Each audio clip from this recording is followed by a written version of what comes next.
Hey neighbors, Brent here with your daily prayer challenge. It's day 10 of our 40-day prayer challenge from Mark Batterson's Draw the Circle book. Today's challenge devotional was crazy faith.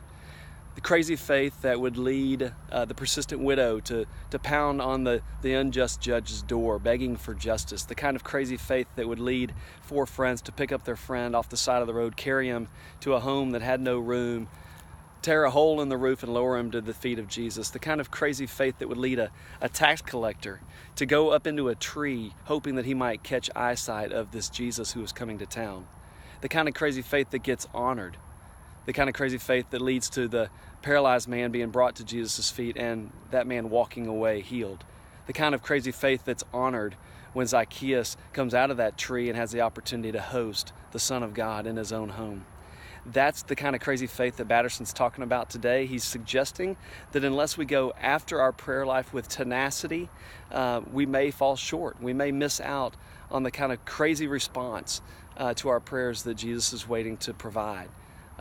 He says it this way: God is still honoring those who pray with audacity and tenacity. The audacious prayers of the faithful, the tenacious spirit in which those prayers are offered. And standing here on our campus in Wood Forest, just realizing that not too long from now, this area behind me, the trees, many of them will be cleared and the ground will be leveled and our first building will come out of the ground. And then remembering the story of how I got here and the story of how our church has become what it is in our community today.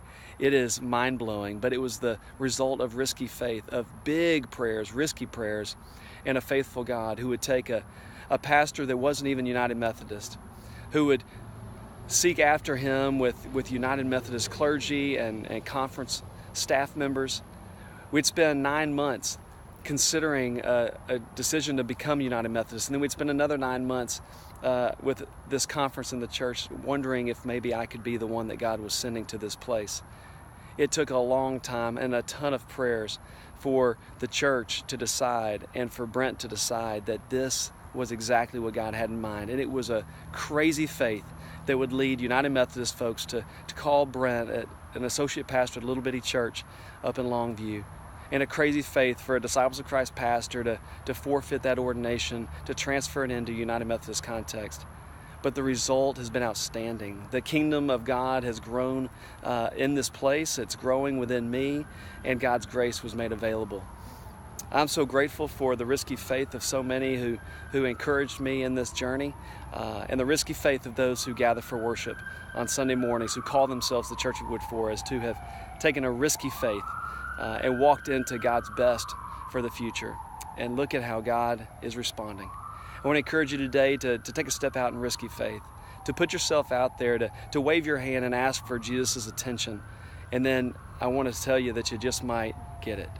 Jesus just might see you standing over there, call your name, and invite himself over to spend time with you. Be on the lookout. Jesus is on the lookout for you.